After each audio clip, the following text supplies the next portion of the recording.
धन्यवाद सभापति महोदय। महामहिम राष्ट्रपति के अभिभाषण पर आज धन्यवाद प्रस्ताव के संदर्भ में मैं खड़ा हुआ हूं। राष्ट्रपति जी ने अपने अभिभाषण में कहा कि वह पहली बार नए संसद में आकर दोनों सदनों को संबोधित कर रही है।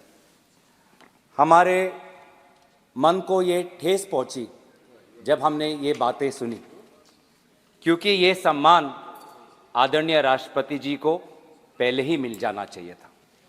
लेकिन वर्तमान की केंद्र सरकार ने जब नए संसद का उद्घाटन किया तो महामहिम राष्ट्रपति जी को आमंत्रित करना वाजिब नहीं समझा, और इसीलिए हमें मन को ठेस पहुंची कि ये सदन की शुरुआत पहले ही हो चुकी, लेकिन पहली बार हमने संसद के अंदर आदरणीय राष्ट्रपति जी को देखा।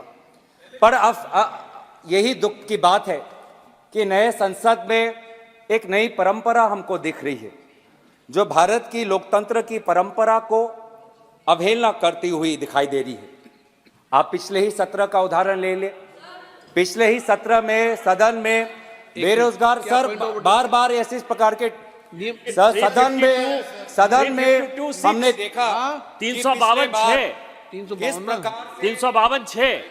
इसी परंपरा की हम बात कर रहे हैं कि सत्ता पक्ष के मंत्री, सत्ता पक्ष के सांसद जब भी उनका मन चाहे खड़े होकर आरोप लगा सकते हैं। नहीं, ऐसा नहीं है। मैंने पॉइंट ऑफ ऑर्डर का विषय किया था। और विपक्ष जब अपनी बात रखना चाहे तो हमको चिट्ठी भेजना पड़ता है, हमको रुकना पड़ता है। आज सुबह भी हमने यही देखा कि आदरणीय सांसदीय मंत्री ने एक सांसद जो आज नहीं है, सदन के बाहर उन्होंने कोई वक्तव्य रखा, उस पर उन्होंने मीडिया पर निर्धारित जो कुछ बातें आई हैं उस पर उन्होंने अपनी बातें रखी, पर उस पर हम अपना विद्रोह हम जता नहीं पाए। संसदीय मंत्री बार बार कहते हैं कि जो सदन के बाहर, आप भी कहते हैं जो सदन के बाहर कही जाती है, जो मीडिया के सूत्रों पर आधारित हमें बातें अंदर नहीं रखती। आप ही के निर्देश का उल्लंघन संसदीय मंत्री करते हैं, पर उसके आपके संरक्षण में हम अपनी बात नहीं रख पाते। यही हो रहा है सर।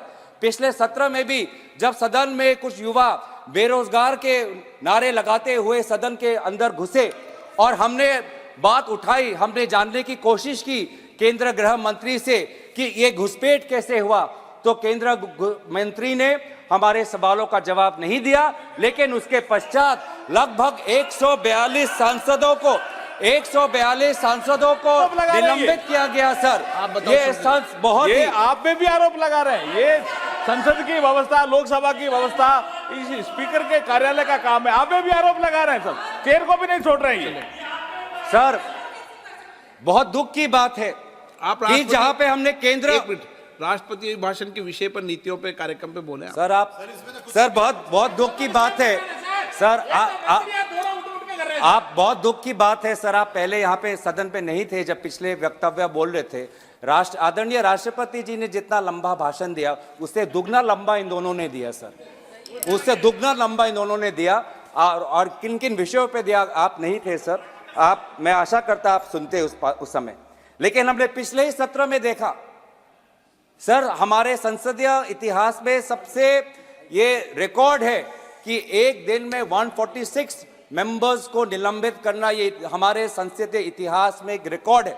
और दुनिया में भी ऐसा कोई उदाहरण नहीं कि एक ही दिन में 146 सांसदों को निलंबित करके 3 दिन में 14 बिल पारित करना, ये रिकॉर्ड है सर। ये रिकॉर्ड है। तो इसीलिए सर एक महिला सांसद को भी निष्कासित किया गया।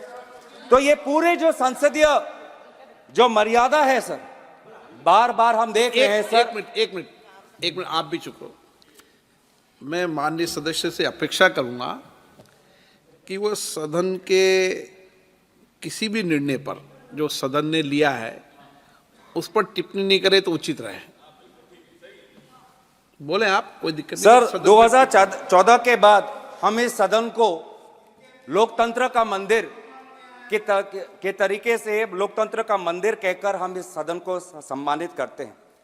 लेकिन सर 2014 के बाद धीरे धीरे हम एक सुनिश्चित योजना सत्ता पक्ष के द्वारा देख रहे हैं।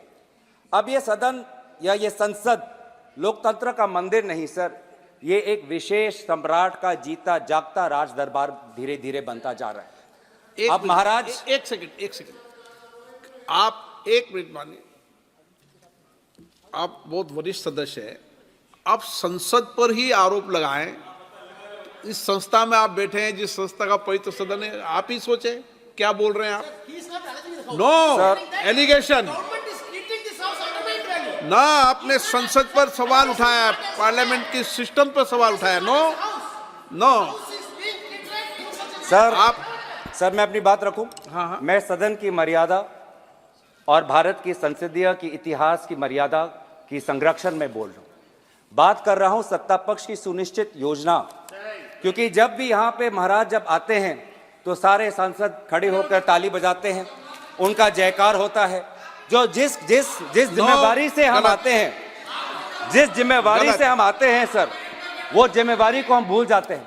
और महाराज भी आते हैं, कुछ क्षण बैठते हैं और फिर वो चले जाते हैं, विदाई देते हैं और एक भी सवाल का उत्तर नहीं देते। सर इससे पहले भी सदन में और इस संसद में बहुत से प्रधानमंत्री राष्ट्रपति के अभिभाषण में बोले ना, माननीय आदरणीय अध्यक्ष महोदय, इस संसद की बात कर रहे हैं। संसद में बोले, संसद के इतिहास की बात कर रहे हैं सर। इस संसद के इतिहास में बहुत से प्रधानमंत्री आए हैं, सभी प्रधानमंत्री ने अपने अपने कर्तव्यों का पालन करते हुए प्रश्नों का उत्तर दिया, लेकिन हमने शायद पहली बार हमने एक महाराज को देखा जिसने 5 साल में किसी भी विभाग का प्रश्न का उत्तर नहीं दिया। गलत सर, ये ख्वाहिश हो सकती है सर, ये उनकी व्यक्तिगत ख्वाहिश हो सकती है कि भारत की लोकतंत्र को राजतंत्र में परिवर्तित कर दे। ये उनकी व्यक्तिगत ख्वाहिश हो सकती है, लेकिन उनकी व्यक्तिगत ख्वाहिश में विपक्ष अटकलें डालेगा। आज हम सदन में हम देखें सर, रिकॉर्ड पे देखें, आज इसी सदन में हमने देखा कि पिछले सत्र में जब विपक्षी सांसदों को निलंबित किया गया था तो 14 बिल 3 दिन में पारित हुए। अभी तो शुरुआत हुई है, धैर्य रखिए। 2 घंटे से हम आपकी बातें सुन रहे हैं, अब आप भी दो सुनने का धैर्य रखिए। 2 घंटे से हम सब बैठे हुए हैं, अब हमारी बारी है और सुनने का धैर्य रखिए। 2 घंटे से हम सुन रहे हैं, अब माननीय सदस्य प्लीज, बोलना की शक्ति है। माननीय सदस्य प्लीज, आप नीतियों पर, कार्यक्रम पर कितनी भी तीखी आलोचना करो, लेकिन सदन के निर्णय पर मैंने पहले भी कहा था, आप सब वरिष्ठ लोग बैठे हैं, सदन के निर्णयों पर उंगली नहीं उठाएं। ना सदन के निर्णय पर उंगली नहीं उठा सकते आप। नो उठा सकते हैं अभी तक सर। आप बताइए। 78 सर, रूल 378। समय पूरा दीजिएगा सर। 378 समय पूरा दीजिएगा सर। स्पीकर के जो डिसीजन है सर, इस हाउस के जो डिसीजन है सर, इसके ऊपर कोई भी चर्चा नहीं हो सकती है, कोई भी आरोप नहीं लग सकता। 378 यही कह रहा है सर, और 378 के हिसाब से सारा एक्सपेंस करिए सर। भाजपा के दूसरे वक्ता ने देश के भूतपूर्व प्रधानमंत्री पे आरोप लगाया और कुछ नहीं हुआ, कोई नहीं रोका गया। महिलाओं पर आपत्तिजनक बातें की गई, कोई जब रोका नहीं गया। तो सर मैं बस तथ्य आपके सामने रख रहा हूं, मैं तथ्य आपके सामने रख रहा हूं कि इस 17वीं लोकसभा में out of 172 bills, 64 bills have been passed with less than 1 hour of discussion. This Lok Sabha, the current Lok Sabha, it will finish its 5 years without the position of Deputy Speaker being allocated to a member of the opposition. This 17th Lok Sabha, in the history of Lok Sabhas of India who have completed 5 years, will show the least number of sittings when it ends on Feb 9th. महामहिम राष्ट्रपति जी के अभिभाषण बोल रहे हैं, संसद में बोल रहे हैं।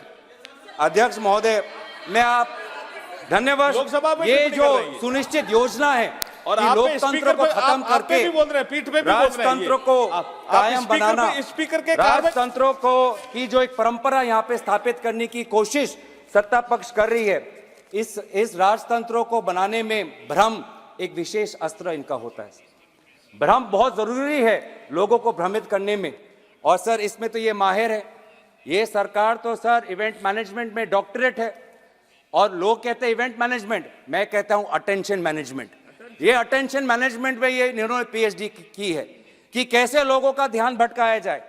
हम कहते हैं कि मणिपुर में प्रधानमंत्री क्यों नहीं गए, 190 लोगों की मृत्यु हुई, 50,000 लोग बेघर हुए, वो कहते हैं G20 देखो। प्रधानमंत्री पेरिस में है वो देखो। हम कहते हैं कि नोटबंदी में 100 लोगों की मृत्यु हुई, कौन इसका जिम्मेवार है? वे कहते हैं कि इश्तिहार में पेटीएम का इश्तिहार आया है, उसमें मोदी जी का चेहरा है, आप वो देखो। हम कहते हैं कि चाइना आज हमारे जमीन पे कितना घुस आया है, चीन हमारे लद्दाख के किसानों के साथ मुठभेड़ कर रहा है, ये कहते हैं कि आप देखो कि मालदीव की तुलना में हम कितने ताकतवर हैं। हम कहते हैं कि अडानी पे सारे कोयला फैक्ट्री चला गया है, ये राहुल गांधी जी को निष्कासित कर देते हैं। किसान कहता है कि हर वर्ष मेरा किसान भाई लगभग 10,000 किसान आत्महत्या हो कर रहा है। युवा कह रहा है कि हम बेरोजगार हैं, महिला कह रहे हैं कि हम महंगाई से मर रहे हैं। आज आर्थिक असमानता बढ़ रही है, गरीब और गरीब, अमीर और अमीर हो रहा है। आज हमारे देश के 10% लोग 50% धन संपत्ति के मालिक है और ये कहते हैं कि फास्टेस्ट ग्रोइंग इकोनॉमी है, लार्जेस्ट ग्रोइंग इकोनॉमी है। तो ये जो भ्रम का इस्तेमाल करते हैं लोगों के समस्याओं पर पर्दा डालने का, लोक शक्ति को कमजोर करने के लिए ये भ्रम का इस्तेमाल करते हैं, लोगों को एक माया जाल में फंसाकर राजा को ताकतवर बनाने का आज ये काम ये करते हैं। सर, मैं आदर करते हुए, प्रधानमंत्री जी एक साधारण घर से आते हैं, उनका मैं आदर करता हूं और वो बहुत ऊंचाई तक पहुंच गए हैं। लेकिन दुख की बात यह है सर कि आज उन्होंने अपना सिंहासन इतनी ऊंचाई पर बना दिया है कि जमीन पर लोगों की समस्या आज उनके कानों तक पहुंचती नहीं है। बेरोजगार युवाओं के जो आंसू है उनको दिखाई देती नहीं। वो इतनी ऊंचाई पर है सर कि आज जब युवा कहता है कि मैं शिक्षित हूं, लेकिन 25 वर्ष के आयु से कम जो ग्रेजुएट है उसमें से लगभग 42.3% ग्रेजुएट बेरोजगार है, ये उनके ऊंचाई तक का उनके कानों पर नहीं पहुंचती। नौकरी की तलाश में सर आज हमारा युवा आज अवैध रूप धारण करके आज अमेरिका जा रहा है सर। हमने कुछ ही दिन पहले देखा कि कैसे 303 लोगों ने प्लेन चार्टर करके निकारागुआ तक गए क्योंकि वो चाहते थे कि वो अमेरिका में जाए, कि वो रोजगार के तलाश में, नौकरी के तलाश में। आज ये है, हमने ये कुछ दिन पहले डुंकी एक पिक्चर आई, डुंकी सिर्फ पिक्चर नहीं है सर, डुंकी आज सच्चाई है। पिछले 5 वर्ष में सरकार ने खुद कबूल किया है कि अमेरिका में अवैध रूप से भारतीय नागरिकों का जाना पिछले 5 वर्ष में बढ़ चुका है। लगभग 2022-23 में लगभग 90,000 भारतीय लोगों ने अवैध तरीके से अमेरिका में घुसने की कोशिश की, कभी कनाडा के बॉर्डर पे, कभी मेक्सिको के बॉर्डर पे। वो कितने मजबूर होते हैं सर कि अपने परिवार को छोड़कर, अपने घर को छोड़कर वो कभी रोजगार के तलाश में कभी यूएई जाते हैं, कभी कनाडा जाते हैं, कभी अमेरिका जाते हैं। आज ये है आर्थिक स्थिति। लेकिन आज महाराज इतनी ऊंची सिंहासन पर बैठे हैं, आज ये उनको दिखती नहीं है। सर, कितनी गरीब की, बहुत दुख की बात है कि मानव तस्करी आज कितनी बड़ी समस्या हो गई है। आदिवासी गांवों में, उत्तर पूर्वांचल के गांवों में आज गरीब परिवारों का फायदा उठाकर मानव तस्करी करने वाले लोग जाते हैं और कहते हैं कि आप बेटी हमारे बेटी का हमें दायित्व दो, अपने घर के महिलाओं का दायित्व हमें दो। और मानव तस्करी के ये लोग आज उन बेटी पे शोषण करते हैं, आज उन महिलाओं पे शोषण करते हैं। Human trafficking has become a major problem. और ये ह्यूमन ट्रैफिकिंग क्यों है? क्योंकि लोग आज गरीब हैं, लोग आज बेसहाय हैं और ये है वास्तविक स्थिति। आज सर हमारे सेना का जवान पूछ रहा है कि 4 साल बाद मेरा क्या होगा? अग्निवीर की योजना किसने बनाई? मैं कहां जाऊंगा? अग्निवीर की योजना तो सेना के अंदर से ये नीति नहीं आई। कौन है वो बाहर का विशेषज्ञ जिसने अग्निवीर की योजना बनाई?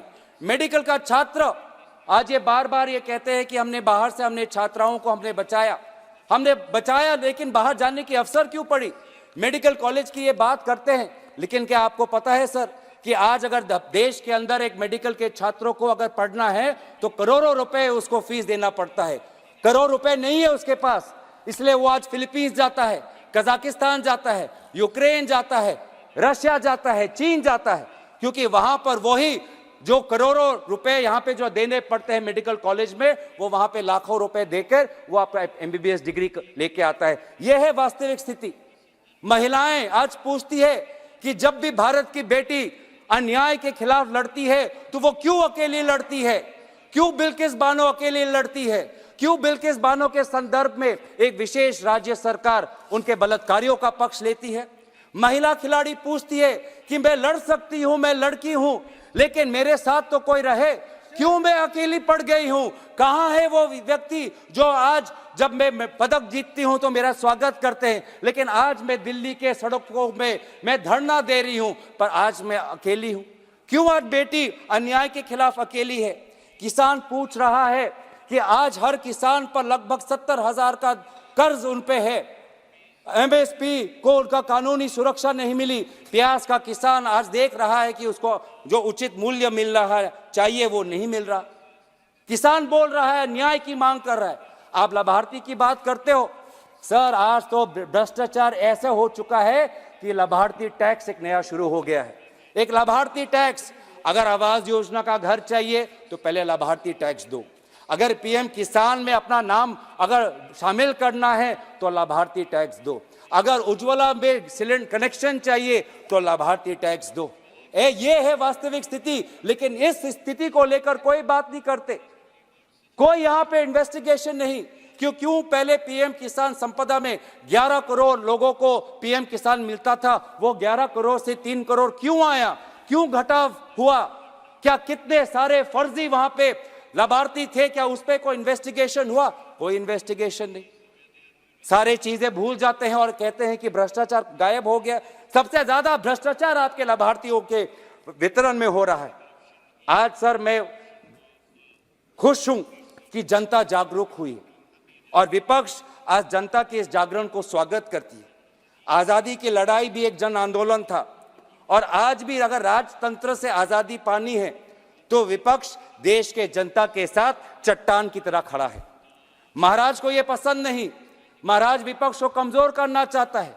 इनकम टैक्स के अफसर भेजते हैं, ईडी का अफसर हमारे पास आता है, सीबीआई हम पर आता है। मैं महाराज से यही कहना चाहता हूं, हम डरने वाले नहीं हैं, हम डरने वाले नहीं हैं। आप चाहे जितनी भी सरकार गिरा लो, आप चाहे जितनी भी सरकार परिवर्तन कर लो, बिहार में अगर सरकार बनानी है तो रातों रात मुख्यमंत्री का इस्तीफा और रातों रात उनका शपथ ग्रहण होता है। लेकिन झारखंड में हमारा पास बल है, झारखंड के पास हमारे ताकत है, लेकिन हमको 10 दिन का हमको इंतजार करना पड़ता है।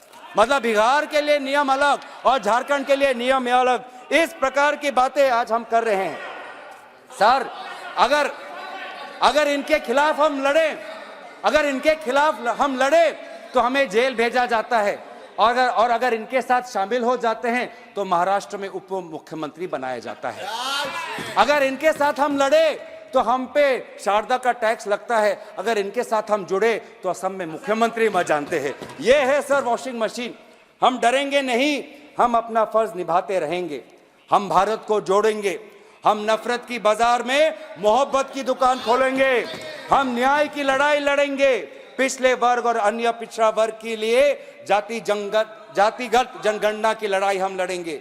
हम अनुसूचित जाति जनजाति जिनके लिए आज केंद्र विश्वविद्यालयों में, केंद्र सरकारों में लगभग हजारों के तादाद पे पद खाली हैं, आज उन केंद्र विश्वविद्यालयों में, उन केंद्र सरकारों में अनुसूचित जाति जनजाति का स्थान हो, उनको अपना हिस्सा मिले, हिस्सेदारी की लड़ाई हम लड़ेंगे। हम लड़ेंगे उन युवाओं के लिए, वो लगभग 1-1.5 लाख युवा जिन्होंने सेना के भर्ती के लिए पूरी परीक्षा पार कर ली, लेकिन आज भी वो सेना में भर्ती नहीं हुए। हम उनके मुआवजे के लिए हम लड़ाई लड़ेंगे। हम लड़ाई लड़ेंगे जम्मू कश्मीर के लिए, ताकि उनको पूर्ण राज्य का दर्जा दोबारा मिले और निर्वाचन दोबारा हो, लोकतंत्र की स्थापना वहां पे हो। हम लड़ेंगे आंध्र प्रदेश के लिए। For Andhra Pradesh, we gave a special category status. We promised them, and today again repeatedly, the Prime Minister has been betraying the people of Andhra Pradesh and denying them the rightful special status. We, the Congress Party, want special status for Andhra Pradesh. हम लड़ेंगे असम के वो 6 समुदाय के लिए, जाहुम, मोरान, मोटा, कुच, राजबंशी, सूतिया, आदिवासी जो है, जो जनजाति की मांग कर रहे हैं, हम उनके साथ हम रहेंगे। हम लड़ेंगे महिलाओं के लिए जो महंगाई से राहत चाहते हैं। हम भारत के संविधान के लिए लड़ेंगे। इस भारत के संविधान में सर लिखा है हम, इसमें मैं नहीं लिखा है, इसमें कोई एक व्यक्ति की दिव्य शक्ति नहीं लिखी है, इसमें भारत की लोक शक्ति का उदाहरण है। इसमें लिखा है कि हम भारत के लोग भारत को एक संपूर्ण प्रभुत्व संपन्न समाजवादी पंथ निरपेक्ष लोकतंत्रात्मक गणराज्य बनाने के लिए तथा उसके समस्त नागरिकों को न्याय, स्वतंत्रता, समता और बंधुता में बढ़ाने के लिए हम प्रयत्न करेंगे।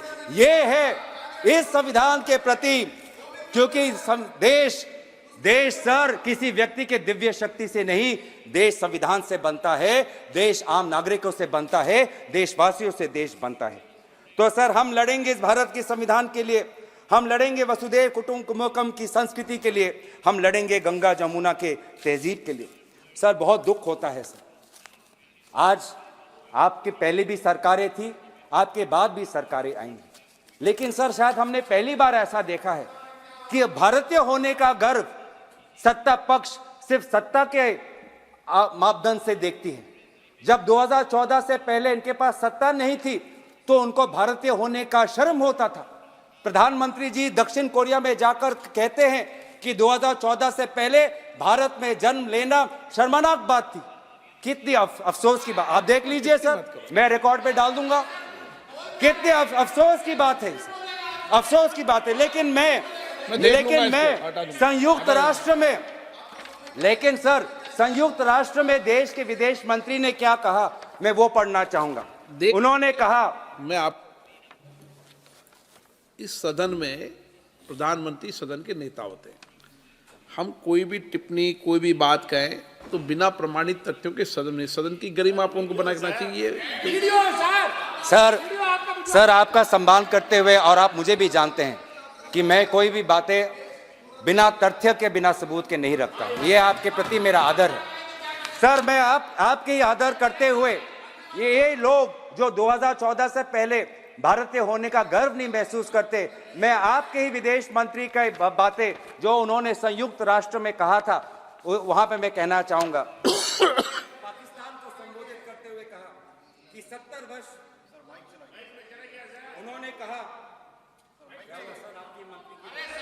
उन्होंने कहा पाकिस्तान को संबोधित करते हुए कि 70 वर्ष के दौरान भारत में बहुत सारे राजनीतिक दलों की सरकारें बनी, लेकिन सभी ने विकास की गति को जारी रखा।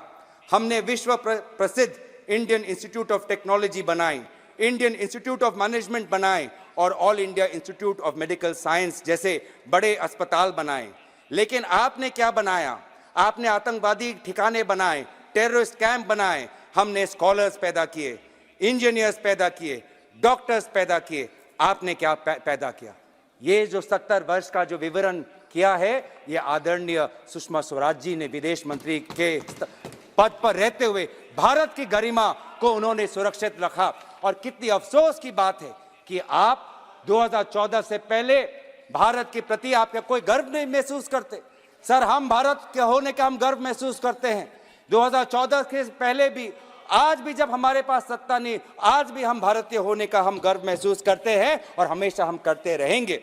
लेकिन सर मैं अंत में ज्यादा समय ना लेते हुए बंकिम चंद्र चटर्जी के वंदे मातरम की कुछ पंक्तियां कहकर अपनी वाणी को मैं विराम देना चाहूंगा।